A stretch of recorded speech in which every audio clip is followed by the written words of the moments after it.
Selamat pagi, salam sejahtera, Bapak Ibu, saudara-saudara yang terkasih dalam Tuhan Yesus Kristus. Senang sekali bisa berjumpa lagi dalam persekutuan doa pagi hari ini, Selasa 4 Juli 2023. Saya berharap kita semua dalam keadaan sehat, semangat, dan jangan lupa untuk bahagia. Hari ini kita akan mengambil tema iman percaya, badai mereda. Diambil dari Matius pasal 8 ayat 23 sampai 27. Yuk kita mulai hari ini dengan membaca dan merenungkan firman Tuhan dan kita saling mendoakan. Kita percaya langkah kita di tengah situasi apapun pasti akan mendapatkan kekuatan dan penyertaan dari Tuhan sendiri. Mari kita mulai menyanyi di pagi-pagi ini dari Kidung Jemaat 440 di badai topan dunia.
Mari kita bersatu di dalam doa.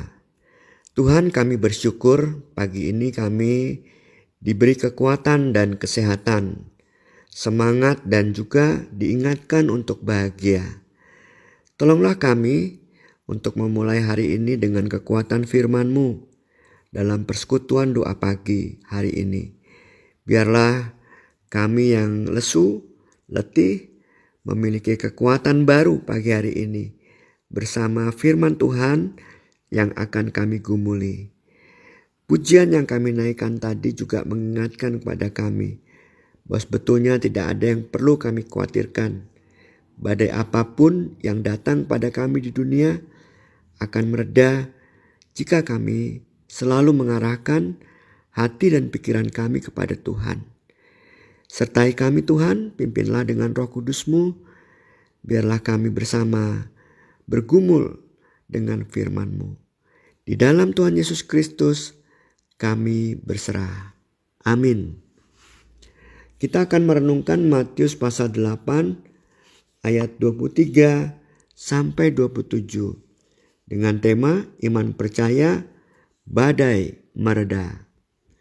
Pada suatu hari Yesus naik ke dalam perahu dan murid-muridnya mengikuti Dia.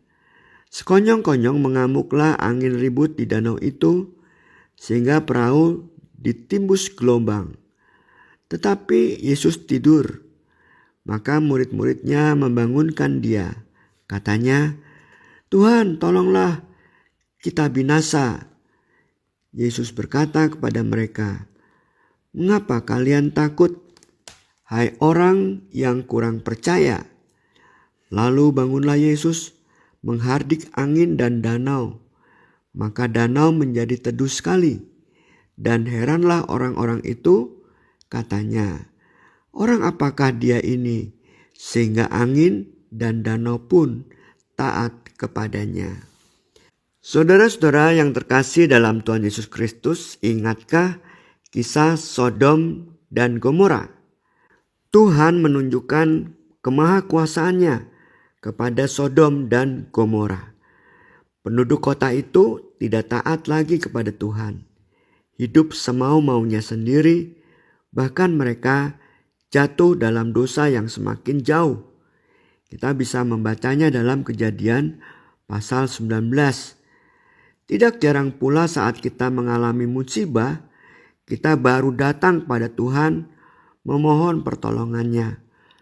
Kita kadang seperti Sodom dan Gomora, yaitu hidup semau-mau kita sendiri, hidup sekehendak kita sendiri, bahkan kita dengan sadar kita tidak peduli hidup kita itu menyimpang dari jalan Tuhan semakin jauh dan semakin jauh. Bahkan kita semakin menikmatinya. Bahkan karena terlalu sibuk dengan kesenangan kita mendapatkan masalah yang tidak kita sadari. Akibatnya, tidak atau kurang menyadari kuasa kehadiran Tuhan Yesus dalam seluruh peristiwa hidup kita. Jadi ketika kita mengalami kesenangan sendiri, kita udah gak berpikir lagi tentang kuasa Tuhan, tentang penyertaan Tuhan, tentang firman Tuhan yang menemani hidup kita, yang seharusnya kita taati. Akhirnya, ketakutan dan keputusasaan melanda kita saat kita ditimpa berbagai kesulitan hidup. Ya, biasanya kita menyesal. Ada sesuatu yang kita sungguh menyesal mengapa waktu itu saya melakukan ini dan itu. Dan itulah yang terjadi di tengah-tengah kesulitan hidup kita. Saat kita semakin jauh dari jalan Tuhan. Sehingga ketika ada badai hidup, dengan mudah badai hidup menghancurkan tatanan iman kita. Pondasi iman kita. Yaitu yang pertama, karena kita melakukan kesalahan dengan sengaja, semau-mau kita. Dan yang kedua, dengan demikian kita tidak ingat akan Tuhan yang selalu menyertai kita, yang menuntut kita taat. Dan yang ketiga, datang badai memporak-porandakan semuanya. Kita tidak sanggup lagi berpegang pada tangan Tuhan yang kuat. Ketakutan atau kecemasan menjadi hal yang lumrah sebetulnya dalam kehidupan sehari-hari. Hal ini menunjukkan betapa kita lemah di hadapan Tuhan. Kesadaran bahwa kita lemah dan sering diliputi ketakutan mengajak kita selalu mengandalkan Tuhan dalam kehidupan sehari-hari. "Tuhan, tolonglah, kami binasa." Mungkin kita berkata seperti itu atau berseru seperti itu juga dalam kehidupan ini saat kita betul-betul tidak mampu lagi mengatasi badai hidup yang datang. Firman Tuhan mengingatkan kita untuk selalu percaya dan tidak ragu akan kasih dan kuasa Allah. Ia mampu meredakan badai dan ombak dahsyat dalam hidup kita sehingga hati dan pikiran kita menjadi teduh dan kita nyaman kembali menjalani hidup ini. Bukan karena badainya semata-mata reda, tetapi karena kita menyadari Tuhan beserta kita. Kita menyadari dan mendengar suara Tuhan yang menolong kita. Kekuatan diberikan oleh Tuhan dan juga tangannya terasa sekali menemani dan menggandeng kita. Mari Bapak, Ibu, dan Saudara, percayalah apapun yang kita hadapi, Tuhan senantiasa akan menolong dan menyertai kita. Mari kita bersatu di dalam doa.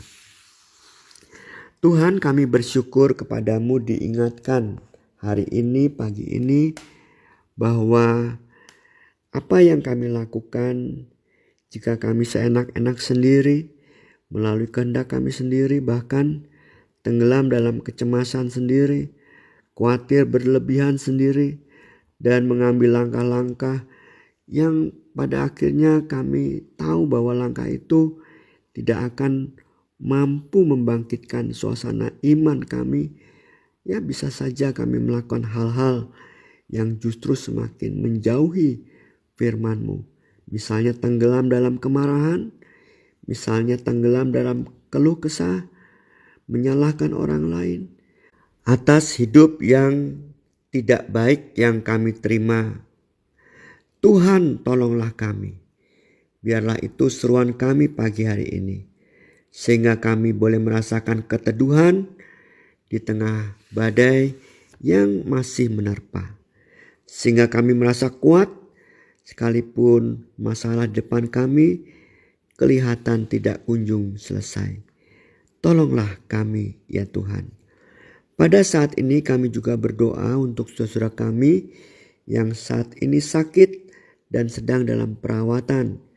Seperti Bapak Erwan Martanto, Ibu Tina Permana, Bapak Anton, Bapak Budio, Ibu Suji, Bapak Junaidi, Ibu Herlina, Bapak Tono, Bapak Adrian, Bapak Hadi, Bapak Ibu Kecotong, dan Bapak Ibu lainnya yang tidak kami sebutkan satu persatu, di mana mereka juga sedang lemah tubuh dan sedang dalam proses pemulihan.